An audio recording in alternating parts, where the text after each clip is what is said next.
오늘은 야베스는 귀중한 자라 그 세 번째 말씀을 증거하는 날입니다. 우리는 지난 2주에 걸쳐서 한때 우리 한국교회를 시끌벅적하게 만들었던 야베스의 기도, 그 기도에 대해서 이야기하면서 중요한 것은 그 기도가 아니라 그 기도를 받아주신 하나님이다 라고 하는 이야기를 나눴습니다. 그리고 기도의 내용보다 중요한 것은 그 기도의 배경이다. 과연 야베스가 어떤 사람이냐라고 하는 것을 먼저 우리는 주목할 필요가 있다고 했어요. 사람들은 그 기도 내용 10절에 주목을 합니다. 그래서 땅도 구하고 집도 구하고 돈도 구하고 다 구하고 마음의 평안까지 구하면 하나님은 다 주신다더라 라고 하는데 초점을 맞춰요. 그런데 우리가 성경을 그렇게 읽으면 안 되잖아요. 그래서 우리는 첫 주에 과연 역대기가 말씀하는 하나님은 어떤 분인가, 역대기가 이해하는 인간은 어떤 사람인가부터 시작해서 바로 기도를 드리는 사람보다 중요한 기도를 받으시는 하나님, 그 기도를 허락하시는 하나님의 선하심과 인자하심에 첫 주에 주목을 했고요. 그리고 지난주에는 과연 이 야베스의 이름을 누가 지었는가라고 하는 질문을 던졌습니다. 그래서 보통은 아버지가 다 이름을 짓는데 유대인들이 어머니가 지었단 말이죠. 아버지가 누군지를 몰라요. 아버지가 없던지 죽었든지 도망갔든지 없어요. 게다가 어머니도 없어요. 그러니까 보통 어머니가 이름을 짓는 경우에는 어머니가 대단한 검문 세도가에 아주 힘 있는 어머니일 경우인데 그렇지 않단 말이죠. 그러면 아버지도 몰라요, 어머니도 몰라요. 그런데 역대상 사작은 족보란 말이에요. 아니, 이 중요한 유다 지파의 족보에 아버지를 모르고 어머니를 모르는 근본 없는 사람이 들어와 있어요. 누가 넣었을까? 바로 그것이 하나님이시다라고 하는 말씀을 나눴습니다. 그러면서 하나님이 그를 귀중하다고 하셨다. 아니, 근본을 몰라요. 어디서 왔는지를 몰라요. 그런데 그에게 하나님은 그래도 나는 너를 사랑한다, 귀중하다라고 말씀하셨다고 했죠. 그래서 고아와 과부의 하나님, 아버지가 없는 자, 남편이 없는 자, 외면당한 자, 소외된 자, 기댈 곳이 없는 자, 그런 자들에게 하나님은 정의를 행하시고 그들에게 자신의 11조를 베풀어 먹이시고 그들을 살리시는 하나님. 그래서 우리가 그 이름을 믿을 때, 주 예수, 우리에게 오신 구세주 그분의 이름을 믿을 때 우리에게 하나님의 자녀가 되는 권세를 허락하시는 그 놀라운 하나님의 사랑을 지난주에 만났습니다. 자, 오늘은 이제 세 번째 시간인데요. 오늘은 좀 구체적으로 들어가 보려고 합니다. 과연 그러면 하나님은 왜 이 야베스를 귀중한 자라고 하셨는가? 왜 다른 사람 아닌 야베스가 귀중한 자인가 하는 것을 살펴보도록 하겠습니다. 여러분, 일단 생각해 봅시다. 우리가 누군가를 귀중한 사람이라고 말할 때는 그 사람이 어떤 사람인가요? 우리는 어떤 사람을 귀중한 사람이라고 말하죠? 우리가 식당에 예약을 하면서 나 오늘 굉장히 중요한 분이랑 갈 거니까, 정말 귀중한 분이니까 식사 오늘 잘 준비해 주시고요, 분위기 정말 잘해 주시고 시끄러우면 안 되고 온도도 잘 맞춰 주시고 온도 습도 완벽해야 됩니다 라고 말할 때는 그 귀중한 분은 누굽니까? 보통 누굽니까? 거래처 사장님? 중요한 계약을 성사시켜야 되는 계약 당사자? 내지는 나의 삶을 이끌어 주신 은사님? 또는 이제 내가 딸을 얻으러 가는데 그 집안의 장인어른, 장모님, 이런 내가 잘 보여야 되는 분? 과연 누굴까요? 우리가 귀중한 자라고 말할 때는 적어도 그분이 나보다 더 연륜이 있고 나보다 더 힘이 있고 나보다 더 적어도 재산 정도가 더 많던지, 아니면 지식이 많던지, 아니면 나보다 사회적인 뭔가 지위가 있던지 권위가 있는 분 아닙니까?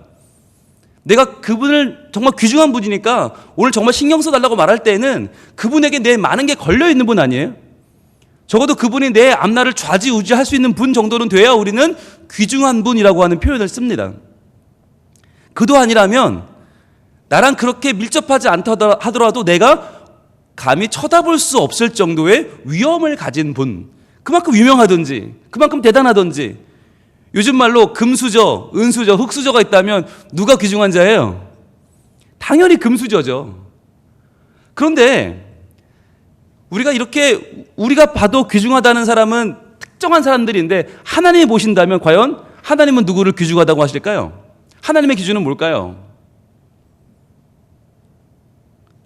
말씀을 많이 읽는 사람일까요? 그래서 하루에 50장씩 말씀을 읽어요. 창세기는 하루에 끝내버려요.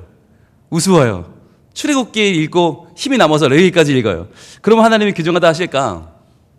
아니면 기도를 하루에 5시간쯤 하면, 그래서 목이 항상 쉬어 있으면 할렐루야 이렇게 말하면 그 사람이 하나님 보시기에 귀중할까요? 거룩할까요? 그도 아니라면 일주일 내내 교회 나와서 봉사를 하면, 일주일 내내 모든 시간을 다 봉사하는 데 쓰고 정말 지쳐서 집에 들어가서 쓰러져 잠이 드는 사람이라면 귀중하다고 하실까요? 그도 아니면 일주일 내내 설교하는 설교자를 귀하다고 하실까요? 과연 누구를 귀하다고 하실까요? 우리는 하나님의 기준이 궁금해지지 않습니까? 우리의 기준과 하나님의 기준은 어떻게 다른지, 과연 우리에게 귀중한 자가 하나님에게도 귀중한 자일지, 하나님의 기준은 무엇인지 우리는 궁금해집니다. 그러면서 성경에서 말하는 귀중한 자는 누구인지가 또 궁금해져요. 그래서 과연 어떻게 살아야 하나님 앞에 귀중한 자가 될지, 과연 얼마나 대단해야 하나님이 귀중한 자라고 말해주실지가 우리는 궁금해지기 시작합니다. 여기서 살펴보아야 될 책이 바로 역대기라고 했죠. 역대기는 하나님의 사랑이 담긴 책이다. 하나님의 한 사람 한 사람을 향한 사랑의 시선이 담겨있는 책이 역대기라고 했어요.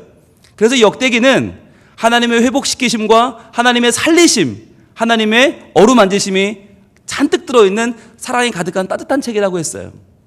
자, 그러면 적어도 그 역대기의 시작, 역대상 1장 초반에 나와 있는 말씀을 본다면 거기 나와 있는 그 족보의 인물들을 보면 아마 힌트를 얻을 수 있지 않을까 싶습니다. 보겠습니다. 역대상 1장 1절로 갑니다. 한 장만 딱 넘기시면 나오죠? 자, 역대상 1장 1절. 이렇게 시작합니다. 같이 읽어볼까요? 시작. 아담, 셋, 에노스. 이렇게 시작을 합니다. 자, 아담, 셋, 에노스. 여러분, 이 한 명 한 명이 어마어마한 분들이에요. 어마어마해요. 여러분, 아담은 누굽니까? 첫사람이죠. 여러분, 첫사람이라고 하는 의미가 어떤 의미죠? 하나님이 직접 빚으신 사람이에요.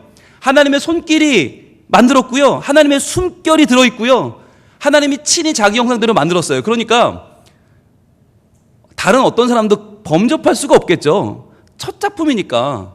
얼마나 대단합니까? 아담을 위해서 해도 있고 달도 있고 동물도 있고 식물도 있고 땅도 있고 바다도 있는 거 아니에요. 아담, 이 아담이라고 하는 존재가 얼마나 귀한 존재입니까? 여러분, 첫 사람이 중요하잖아요. 우리는 역사상 달에 처음 간 사람 이름 뭐예요? 암스트롱. 우린 다 알아요. 그죠? 미 대륙 처음 발견한 사람 누구예요? 콜럼버스. 그죠? 전기를 처음 만든 사람? 에디슨. 자, 잘 알아요. 그럼 두 번째 만든 사람은 누구예요? 아메리카 대륙을 두 번째 간 사람은? 달에 두 번째 착륙한 사람은? 몰라요, 우리는. 왜? 안 중요해. 두 번째, 세 번째는 안 중요해. 첫 번째만 중요해. 그러니까 그런 우리들에게 첫 번째로 지음받은 아담은 얼마나 중요하냐고요. 그런데 놀라운 거, 하나님은요, 아담에게 그 어떤 수식어도 붙이지 않습니다. 그냥 툭 던지세요. 아담. 끝이에요. 뭐 아담은 귀중한 자라, 아담은 내가 만들었고, 이야 내가 보니까, 이런 게 하나도 없어요. 그의 머리털은 어떻고 그의 뭐 팔은 어떻고 아무 말도 없어요. 그냥 아담. 그다음 셋은 누구예요? 셋. 예, 이름 그대로 셋째 아들이죠. 첫째 아들은 가인이었고 둘째 아들은 아벨이었어요. 아니, 하나님이 처음 만들어주신 가정인 아담과 하와, 내 뼈 중에 뼈, 살 중에 살이라고 고백하며 사랑했던 그 두 부부가 낳은 아들이니까 가인이 얼마나 귀중했어요. 아벨은 또 얼마나 귀하고요. 그런데 같이 예배를 드렸는데 하나님이 아벨과 그의 제사는 받으셨는데 가인과 그의 제사는 안 받으셨죠. 가인이 그걸 보고 화가 나서 아벨을 죽여버렸죠. 그러니까 첫 부부가 낳은 첫 아들은 살인자가 돼서 방랑자가 되어버렸고 둘째 아들은 죽어버렸어요. 대를 이을 아들이 없어요. 그때 하나님이 주신 아들이 셋입니다. 그러니까 이 첫 가정인 아담과 하와에게 있어서 셋은 얼마나 중요합니까? 대를 이어주는 자식인데요. 셋이 없었으면 아담과 하와는 실패한 가정으로 끝나버리잖아요. 그런데 그 대를 이어주신 하나님의 선물인 셋, 얼마나 귀해요. 그런데 하나님은 셋에게도 아무런 수식어가 없어요. 마치 그냥 물건 던지듯이 자, 마치 이런 거죠. 택배 왔어요. 이런 것처럼. 받으세요. 문 앞에 놓고 갈게요. 이런 것처럼 툭 던져요. 셋. 끝이에요. 에노스는 누구예요? 에노스. 에노스 굉장히 중요한 사람이에요. 창세기 4장의 에노스 때에 비로소 사람이 여호와의 이름을 불렀더라. 비로소 여호와의 이름을 불러 하나님과 나와의 인격적인 관계가 형성되는 순간이 에노스예요. 뜻이 뭐냐? 에노스는 죽어야만 하는 사람이에요. 죽을 수밖에 없는 사람. 이게 중요합니다. 아담과 셋 때까지는 여호와의 이름을 부르지 않았어요. 그런데 에노스 때에 와서 나는 죽을 수밖에 없는 연약한 인간이구나를 깨달은 다음에 인간은 그 철학적인 이름을 받은 순간에 에노스는 고백합니다. 여호와의 이름을 고백합니다. 놀라운 거죠. 이때에서 비로소 하나님과 우리의 관계가 본격적으로 들어가는 거예요. 그러니까 여러분, 아담, 셋, 에노스는 이렇게 한 절에 때려 넣으면 안 되는 사람들이에요. 적어도 아담을 10절, 셋을 11절, 에노스를 20절쯤 만들어야 되는 대단한 인물들이에요. 그런데 하나님은 이 세 사람을 그냥 한 절에 때려 넣었어요. 그것도 몇 글자예요? 세보세요. 6글자밖에 안 돼. 아담, 셋, 에노스. 끝. 이해가 되세요? 이 대단한 사람들을 하나님 왜 그러시지? 2절로 가볼까요? 2절은요. 그 다음은 뭐죠? 게난, 마할랄렐, 야렛. 그래요. 우리 이건 잘 모르니까, 이분들은 잘 모르니까 그렇다고 칩시다. 3절로 가볼까요? 3절 장난 아니에요. 여기는 정말 막 뭐 정말 탄성이 터져 나오는 슈퍼스타들이 등장을 합니다. 에녹은 누굽니까? 에녹. 하나님과 함께 동행하다가 들림받은 사람이에요. 이 사람은 죽음을 보지 않았어요. 여러분, 성경에 승천한 사람 2사람 나오죠? 누굽니까? 에녹이랑 엘리야. 이거 성경 퀴즈 기본 문제 아닙니까? 그죠? 난이도 별 하나짜리. 그 에녹이에요. 에녹. 하나님과 동행한 사람, 워킹 위드 한 사람, 하나님과 정말 이 땅에서 산책하듯이 걸으면서 하나님의 말씀을 삶으로 옮기다가 어느 날 갑자기 사라져버린 사람, 하나님이 너무 좋아서 야, 너 나랑 살자, 너 그만 살아라. 그리고 데려가신 사람이에요. 얼마나 대단해요.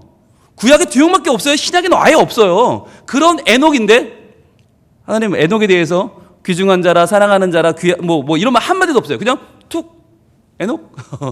무드셀라는요, 여러분, 무드셀라의 이름을 기억하는 분들이라면 조금 옛날 분들이죠. 여러분, 70년대 서영춘 씨가 나왔던 개그 프로 기억하십니까? 네. 예, 그 유명한 김수한무, 거북이와 두루미, 삼천갑자, 동방삭, 치치카포, 사리사리 센터, 워리워리 세브리깡으로 이어지는 그 이름이 너무 길었던 한 아이. 수명을 길게 하기 위해서 온갖 이름을 다 붙여서 만들었던 그 아이의 이름 중에 한 부분이 무드셀라입니다. 예, 그 개그 프로에 나오는 그 이름에 무드셀라가 들어있어요. 왜요? 무드셀라는 성경에 나오는 가장 오래 산 사람이니까. 몇 세? 969세를 살았어요. 그러니까 이 무드셀라, 가장 오래 산 사람, 이쯤 되면 귀중한 사람 아닙니까? 귀중해야 오래 살지요. 이쯤 되면 거의 여러분 바랄 게 없지 않아요? 그런데 무드셀라 앞에도 하나님은 아무런 수식어를 붙이지 않으세요. 그리고 4절로 가면 더 놀라운 이름이 나옵니다. 우리가 진짜 가슴이 턱 막혀오는 이름, 바로 노아입니다. 노아. 인류가 바벨탑 사건 이후로 정말 교만할 대로 교만해져서 하나님에게 오는 안중이 없고 서로 빼앗고 죽이고 약탈하고 자기 욕심을 채우면서 정말 성적으로, 물질적으로, 인격적으로, 정서적으로 완전히 타락해버린 그때 하나님은 노아를 부르죠. 그리고 노아에게 방주를 지으라고 하시죠. 무려 방주를 120년간 짓습니다. 여러분, 이 노아의 삶, 그리고 노아와 함께 그 방주를 지었던 세 아들 셈, 함, 야벳은 사실 새로운 인류의 시조예요. 다 죽었으니까.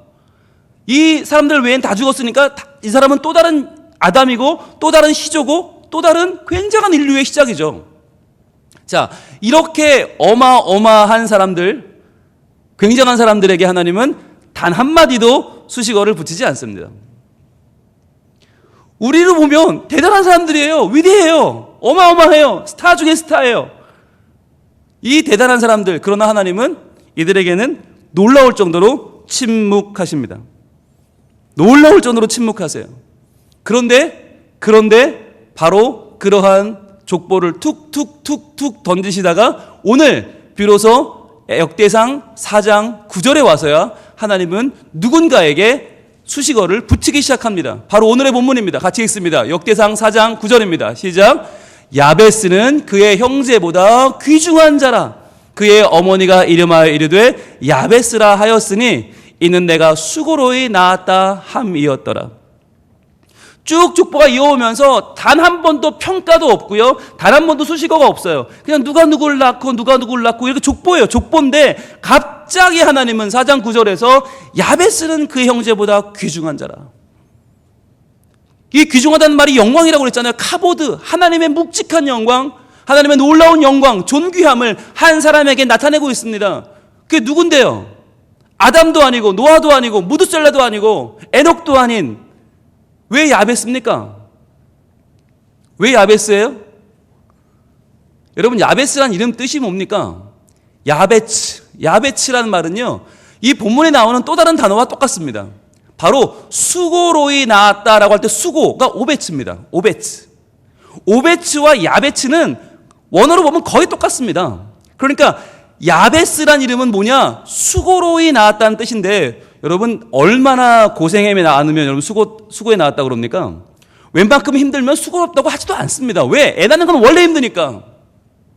저희도 첫째를 낳을 때 밤을 꼬박 새고 아침에 나왔고요. 밤새 진통했고요. 그 다음에 민서 낳을 때도 굉장히 힘들었습니다. 그런데 두 아이를 힘들게 낳았지만 낳고 나서의 엄마의 얼굴은 어땠어요?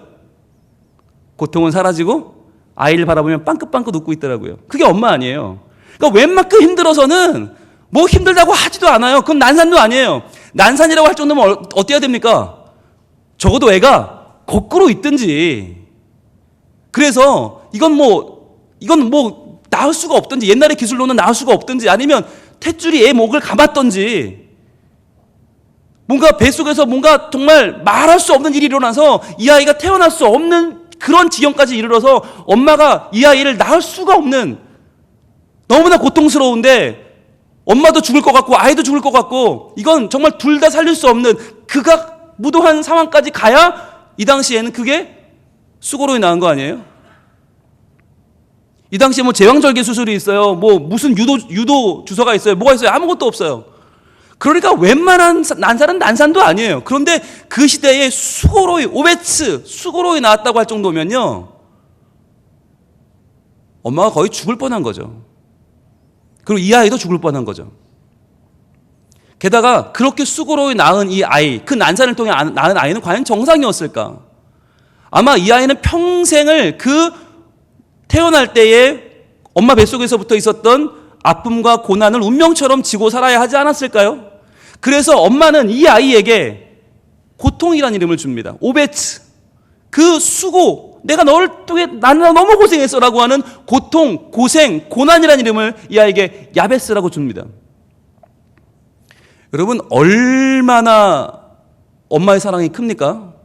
엄마는요 웬만큼 고생해도 아이에게 고난이라는 이름을 붙여주지 않습니다. 어떤 엄마가 고통이라고 짓겠어요? 내가 너 낳느라 고생했어 라고 이름을 왜 짓겠어요? 절대 아니죠. 오히려 더 그 아이에게는 넌 희망이야, 넌 소망이야, 넌 생명이야, 사랑이야 이렇게 짓지. 누가 고통아 두부 한 번만 사와라. 고난아 일어나 학교 가야지. 고생아 TV 좀 그만 봐. 누가 그렇게 얘기를 해요?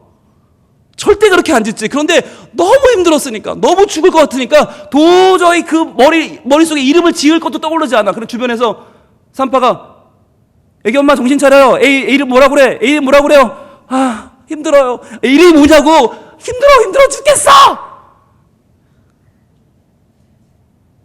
애 엄마가 뭐라 그랬어요? 죽겠대요. 그럼 얘는 죽겠다고 지읍시다. 딴 이름이 없네요. 너는 힘들다고 하자. 힘들어 죽겠다고 하자. 그게 이름이 돼버린 거예요.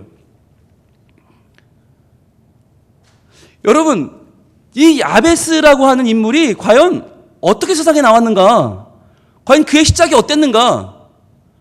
그 꼬여버린 시작, 그 말도 못하게 얽혀버린 그 시작을 우리는 이 한 절 속에 미루어 짐작할 수 있습니다. 너무나 힘들고 괴로워서 낳고 싶지 않았고 차라리 낳고 싶지 않았던 그 아이. 그런데 죽을 위기를 넘기며 낳았던 그 힘든 삶의 결정체를 아빠도 모르고 아빠도 없이 엄마 혼자 낳은 그 아기를 엄마는 너무나 힘들어서 이름을 지을 기운도 없어 죽겠다라고 지었어요. 그런데 그 죽겠다라고 한 아이, 그 아이를 하나님은 귀중하다라고 불러주세요. 너무나 괴로워서 이름조차 불리울 수 없는 아이가 그 이름을 부를 때마다 태어날 때의 아픔과 눈물이 떠오르는 그 아이가 하나님께는 귀중한 사람이었어요. 여러분, 이것이 하나님의 시선입니다. 하나님의 시선은 누구에게 가 있는가? 하나님은 완전한 사람, 의롭게 행하는 사람, 괜찮은 사람이 아니라 오히려 하나님의 아픈 손가락, 볼 때마다 가슴이 저릿저릿한 하나님의 그 모자란 자녀, 부족한 자녀, 문제가 많은 자녀에게 하나님은 시선이 가 있어요. 어찌 보면 하나님은 완벽한 사람보다, 문제가 없는 사람보다, 잘 살고 있는 사람보다, 지금 헤매고 있는 사람, 일이 꼬여서 안 풀리는 사람, 병에 걸렸는데 나을 수가 없는 사람, 나을 줄 알았는데 나을 수가 없어서 어찌할 수 없는 사람, 이번 일은 될 줄 알았는데 모든 기대에 걸었는데 또 실패한 사람, 더 이상은 희망을 걸 수 없어서 이제는 사는 것조차도 힘겨운 바로 그 사람에게 하나님은 시선이 가 있습니다. 성경에 나타난 하나님은 어떤 분입니까? 하나님은 많은 경우에 우리의 삶을 개선시켜 주시고 우리를 바꾸어 주시고 낫게 해 주십니다. 그러나 더 많은 경우에 하나님은 우리의 아픈 현실을 그대로 두고 보시면서 말씀하는 거예요. 넌 그래도 귀하다고. 네가 더 나아지지 않아도 좋다고. 네가 더 새로워지지 않고 네가 더 발전하지 않아도 좋다고. 넌 그대로 충분히 나에게는 귀하다고 말씀하세요. 그게 하나님의 시선이에요. 하나님은 한 번도 우리에게 너 왜 그거밖에 안 돼? 죽을래? 노력해봐. 더 좀 노력해봐. 라고 하지 않으세요. 하나님은 지금 우리가 얼마나 힘든지를 아시고 얼마나 죽겠는지를 아시고 그 상황 그대로 우리에게 나아오시면서 말씀하시는 거예요. 너 괜찮다고. 괜찮아. 괜찮아. 괜찮아. 아니, 괜찮은 정도가 아니라 너 귀중해. 훌륭해. 아주 잘하고 있어. 라고 하나님은 우리에게 말씀해 주시는 거예요. 우리는요, 하나님의 사랑에 의문을 품을 때가 많이 있어요. 아니, 하나님 도대체 계신 거 맞아요? 아니, 하나님이 계시면 이럴 수 있어요, 저한테? 차라리 내가 하나님을 안 믿었으면, 내 욕심대로 살았으면 난 더 잘 됐을 거예요, 하나님. 아, 믿으니까 그럴 수도 없고, 믿음 때문에 내가 양심대로 살겠다고, 믿음대로 살겠다고 발버둥을 치며 여기까지 왔는데, 하나님. 예수 안 믿는 사람들은 저렇게 지 맘대로 살아서 떵떵거리고 사는데, 하나님 믿는 게 맞는 겁니까? 하나님, 내가 다른 하나님 믿어야 되는 거 아니에요?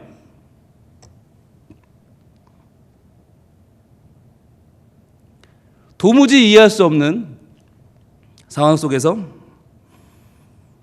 하나님은 우리에게 말씀하십니다.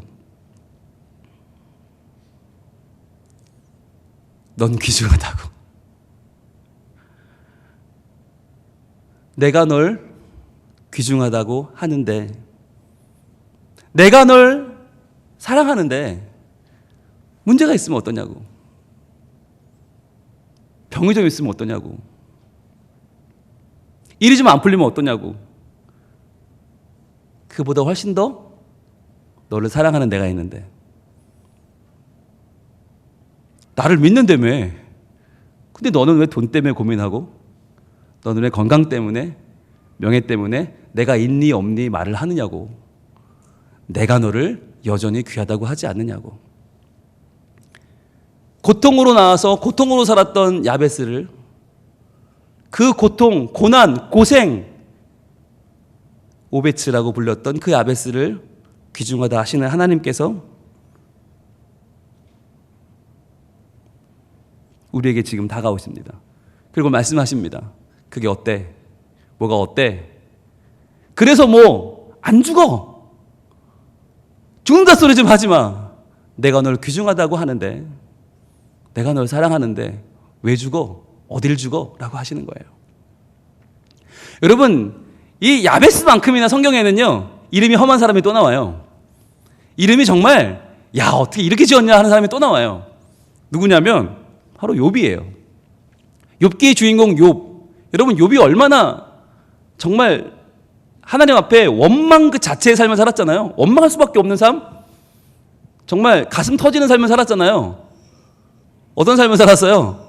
그렇게 많은 재산, 주지나 말지 왜 조쩍 뺏어가요? 그럼 더 괴로워요, 여러분. 아예 없으면 좋아. 그런데 그 많은 재산을 한꺼번에 날려버려요. 10명의 자녀 한꺼번에 사라져버려. 건강도 사라져. 온몸에 두드러기, 온몸에 막 정말 이가 끓는 듯한 괴로움. 여러분, 그쯤 되면요, 욥은 죽고 싶겠죠. 그랬던 욥이 이름이 뭐냐? 이름 뜻이 뭐냐? 미움받는 자예요. 박해받는 자예요. 욥이 이름 참 왜 그렇게 지었을까요? 미움받는 자, 박해받는 자. 이름 그대로 그는 미움을 사게 되었고 박해받는 자가 되었죠. 새 친구 랍시고 와서는 계속 한다는 소리가 네 잘못이잖아. 네가 잘못해서 그래. 야, 너를 좀 봐봐. 이 미련 곰퉁아. 이런 소리나 하고 상처를 후벼 파요. 야, 여러분 진짜 답답하죠. 그런데요, 욥은요 그런 이름을 가지고 태어났지만 이름대로 됐지만 거기서 포기하지 않습니다. 그는 하나님을 찾아 나서기 시작합니다. 욥기 23장 8절 보겠습니다. 욥기 23장 8절.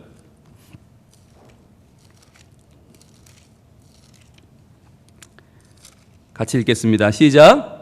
그런데 내가 앞으로 가도 그가 아니 계시고 뒤로 가도 보이지 아니하며. 이게 이 당시 상황이었어요. 앞으로 아무리 찾아가도 안 보여요. 아무리 가도 없어요. 하나님이 없어요. 그렇다고 뒤로 가도 뒤에도 안 계세요. 아니 무슨 뭐 나의 등 뒤에서 나를 지키시는 어쩌고 했잖아요. 그런데 앞에도 없고 뒤도 없어. 하나님이 없나? 하나님이 없나? 그런데 안 계신 게 아니었어요. 9절은 이렇게 이어집니다. 그 다음 절입니다.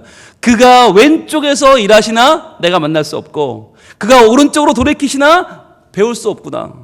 아하, 하나님이 안 계신 게 아니라 내가 엉뚱한 데 있었구나. 하나님 왼쪽에서 일하시는데 나는 오른쪽을 찾으니까 만날 수가 없었어요. 그가 그래서 나한테 나 있는 쪽으로 오셨어요. 오른쪽으로 오셨는데 나는 오히려 왼쪽으로 가 있으니까 뵐 수가 없었다는 거예요. 지금 욥은 이야기합니다. 하나님이 보이지 않는 이유는 하나님 탓이 아니다. 내가 하나님께 있지 않았다고 이야기하는 거예요. 하나님이 때때로는 내 손을 잡아주지 않는 것 같고 내 발을 들어주지 않는 것 같고 나를 봐주지 않는 것 같은데 그게 아니라 내가 하나님 편에 서 있지 않았다. 그래서 10절은 아주 유명한 고백을 하고 있죠. 이렇게 고백합니다. 같이 읽습니다. 그러나 내가 가는 길을 그가 아시나니 그가 나를 단련하신 후에는 내가 순금같이 되어 나오리라. 아멘. 내가 가는 길을 하나님은 아신다는 거예요. 이게 중요하다. 하나님은 나를 아신다. 내가 비록 욥이지만 박해받는 자, 미움받는 자라는 이름을 가지고 있고 지금 이 상황이 그렇게 되어버렸지만 하나님은 나를 아신다. 아셔서 어떻게 해요? 그가 나를 단련하고 계시다는 거예요. 나를 단련하신다는 뭡니까? 나의 불순물을 제거하고 나의 부족한 믿음을 하나님은 지금 만들어가고 계시다는 거잖아요. 이 단련하신 후에는 어떻게 된다고요? 내가 순금같이 되어 나오리라. 여러분, 이 말씀을 오해하시면 안 됩니다. 여러분, 믿음을 단련해서 순금이 되면 뭐 어떻게 되는 겁니까? 문제가 해결되는 겁니까? 아닙니다. 잃어버린 재산을 다시 찾는 겁니까? 아닙니다. 그럼 죽은 자식이 살아 돌아옵니까? 아닙니다. 지금 욥은 그걸 구하고 있는 게 아니에요. 뭘 구합니까? 내 믿음의 불순물이 사라지고 순금처럼 내가 온전히 내 이 박한 상황, 이 죽을 것 같은 상황에서도 하나님만 바라보고 나를 귀하다 말씀하시는 하나님으로 만족할 수 있는 그 신앙을 하나님 내게 허락하옵소서, 이 기도를 하고 있는 거예요. 지금 이 기도는 하나님 이 문제 좀 해결해 주세요 제발이 아니에요. 아직 문제는 어마어마하게 많이 남았어요. 훨씬 더 많은 문제들이 뒤에 남았어요. 욥은 그걸 구하는 게 아니에요. 도리어 뭘 구하는가? 문제에도 불구하고 나의 눈을 들어 하나님 보게 하여 주옵소서. 이 많은 문제들 넘어서 나를 사랑하시는, 귀하다고 말씀하시는 그 하나님의 시선을 보게 하여 주옵소서. 그래서 그분을 의지하고 내가 걸어가는 이 길을 믿음으로 끝까지 가게 하여 주시옵소서. 그 기도를 하는 거예요. 오늘 우리는 마치 야베스처럼, 마치 욥처럼 내 힘으로 견딜 수 없는, 내 힘으로 해결할 수 없는 상황 가운데 놓여 있습니다. 내 몸인데 내가 치료를 못해요. 내 문제인데 내가 막을 수가 없어요. 돌아오는 위기와 위협은 우리에게 가득합니다. 그럴 때 어떻게 해야 됩니까? 하나님께 문제의 해결을 기도하는 거 당연히 해야겠죠. 그러나 우리의 기도는 그보다 더 궁극적이어야만 합니다. 바로 하나님, 이러한 낭망할 수밖에 없는 상황 속에서도 나를 귀중하다 말씀하시는 그 하나님을 바라보게 해 주옵소서. 그래서 내가 이 문제가 해결되고 안 되고를 떠나서 내가 그보다 더 크신 하나님의 사랑의 손길을 붙잡게 하시고 변함없이 하나님을 신뢰하게 하옵소서. 그 믿음을 잃지 않게 하옵소서. 그래서 내가 이 땅을 살아가면서 가장 귀한 하나님을 놓치지 않는 믿음의 사람, 이 땅에서 천국을 누리는 하나님의 자녀로 살게 해 주시옵소서. 바로 그거죠. 주가 보이신 생명의 길은 돈 많이 버는 길 아니고요, 명예롭고 건강한 길 아니에요. 그 생명의 길은 오직 하나님으로 만족하는 길이에요. 그런데요, 하나님은요, 그 길이 더 좋은 길이기 때문에 우리를 그 길로 인도하세요. 나의 길 오직 그가 아시나니 나를 단련하신 후에는 내가 정금같이 되어 나오리라. 바로 우리의 믿음을 돌보시는 주님, 우리의 믿음을 크게 만들어주시는 주님, 우리의 믿음으로 하나님 나라를 우리 삶 가운데 이루어가시는 바로 그분이 우리 주님이십니다. 이 시간에 우리의 문제 가운데, 아픔 가운데 찾아오셔서 괜찮아, 너는 나한테 귀중한 사람이야 말씀하시는 그 하나님을 같이 붙잡을 수 있기를 바랍니다. 주님께서 우리와 함께 계십니다.